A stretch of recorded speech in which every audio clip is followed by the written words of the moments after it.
stretching is not the answer. And essentially what I'm doing is I'm taking these two ideas, Kelly Starrett's ideas and the stuff I've learned as a personal trainer with NASM. How can you benefit from this video and what can you learn? The main thing that I want to really go over is that if you're trying to become more flexible, if you feel like you have really tight muscles, I want to talk about flexibility and what it means to be flexible or how you can get more flexible. A lot of my research and a lot of my experience comes from the mobility WOD. You know, I have a lot of background as a personal trainer. I have NASM certified. For those of you that are watching this that are NASM certified, you know about muscle imbalances, about the overhead squat chart, and just what muscles are weak, what muscles are tight. So I kind of have this viewpoint that I learned from NASM. I have all the certifications from NASM, two ones above it, which is a corrective exercise certification, and then also the sports fitness specialist, performance enhancement specialist. So that's NASM, National Academy of Sports Medicine. For those that you don't know, NASM is a certifying body for personal trainers for those that want to teach and coach other people.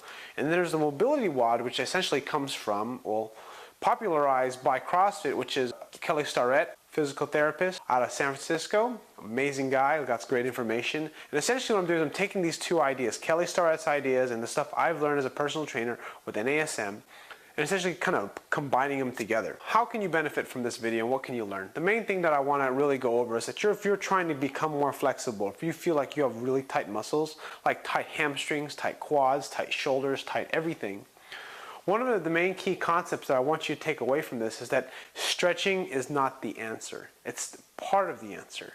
If you want to become more flexible, you have to do more than just stretching. What becoming flexible is really a combination of being able to teach your nervous system, your entire body, to function in ranges of motion that it's not accustomed to. So that means you need to incorporate mobilization, which can include stretching. It can be using bands. It could be using weights. It could be assistance from a friend. It could be using a wall or any objects that can help push you in position. It could be using a ball for smashing, for soft tissue, like a lacrosse ball, a foam roller. And what you're trying to do is you're trying to free up muscles so they're able to move more freely. For instance, if you have very tight hips or tight hip flexors, you'll maybe roll out your quads and you'll stretch your hips. This will allow for better hip extension. Hip extension simply means the knee going behind the butt. And if you're doing a deadlift, if you have very tight hip flexors and you are able to release your hip flexors, you're going to have a better lockout strength with hip extension because you'll go into hip extension much easier and you're not fighting against the tightness of your hip flexors, or in this case, typically your rectus femoris is one of the bigger muscles that tend to get very, very tight. And essentially what you want to do when you're trying to become more flexible is you need to consistently work on it on a regular basis. This is one of Mobility WOD's main work on your problem areas, 10 to 15 minutes a day, and you're going to see improvement, and it totally works. One of my biggest problems was my hamstrings. Always has been a big problem for me.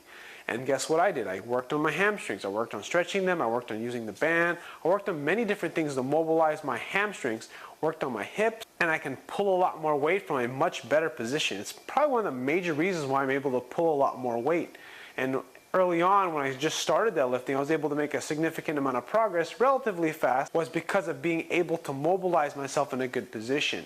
And a lot of that stems from stretching the muscle, mobilizing the tissues and the joints to move in a little bit better range of motion or improve range of motion, and then training that range of motion. Those are the key things. From NASM, from National Academy of Sports Medicine, we talk about, what they do is they talk about inhibition, which basically means make the muscle stop being crazy or stop acting up like a crazy muscle, and stop being tight or stop being overactive is what they use. And then you stretch it. You stretch the muscle so that it becomes longer. And then what you're doing is you're strengthening the weak muscle. This is sort of a very cookie cutter approach that has an effective use to a certain degree. If you are working with a really good coach that has a lot of experience or is very well educated, they're able to do this stuff and make it work. And most of the stuff does work, but the problem is, because the human body is a lot more complicated than that, it's not quite that simple just to stretch the hip flexor, foam roll the quad, and then strengthen the glute. It doesn't improve a whole lot. I mean, it might improve in like normal population, but if you're someone that wants to squat a significant amount of weight, deadlift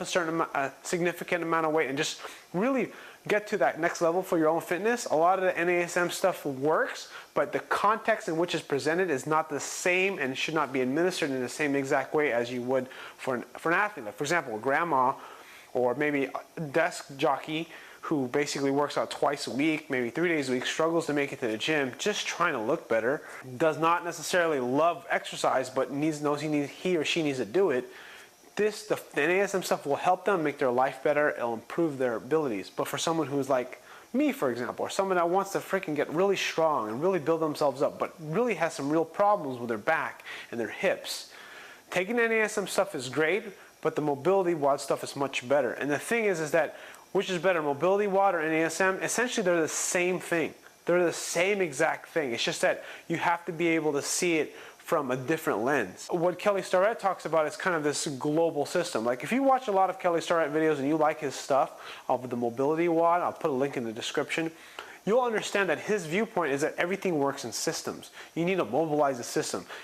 People say, oh, the reason why you can't get to the bottom of the squat or why you butt wink too much in the squat is because your hamstrings are tight. It doesn't work that way. It's a bigger problem than that. You're not having proper external rotation at the hip. You're having adductors are very tight. Your hamstrings are, of course, very tight, but you also don't have the lower back strength, core strength, and lat control to keep your lower back in the right position as you get lower into a squat. There's a lot of little different things that happen when you're trying to improve your flexibility. And a lot of this flexibility stuff comes from training. I mean, I used to mess around with this idea for a long time. I would try to solve my problems. I didn't know kind of what caused my problems when it came to lower back pain. I just know that if I stretched my hip flexor, it would reduce the pain. I knew that if I did some squats or some ab crunches and plank, it would reduce the pain and I would get better. But it would only make it so that I could be a normal person. I didn't want to be fucking normal. I wanted to be strong. I wanted to fucking squat. I wanted to bench. I wanted to deadlift. I want to fucking push myself, and I want to do it without being hurt. So if you take the NASM stuff and you combine it with the stuff with Kelly Starrett, not combine it, but just kind of look at it in the same kind of picture, you'll be able to see this kind of matrix where the body is essentially designed to move in a specific system and you need to train your body in a system. It has to create these shapes, a squat shape, an overhead squat shape, a lunge shape, a deadlift shape, a press shape, an overhead press shape. These are the things that allow your body to essentially become more flexible. And one of the things that I noticed in my own training, I learned the most, is that I know that if I didn't train my legs, do squats or stuff, I would get tight. And then if I'd squat more and do some cardio, I would become more flexible. Kind of interesting. No stretching. Why is that? Because you're training systems. You're training your body to use range of motion. And then if you're trying to improve a certain position, like in a snatch, like an overhead squat, or into like a full deep squat ass to grass, then you need to start training those ranges of motion. So it's kind of understanding the context of what the information is.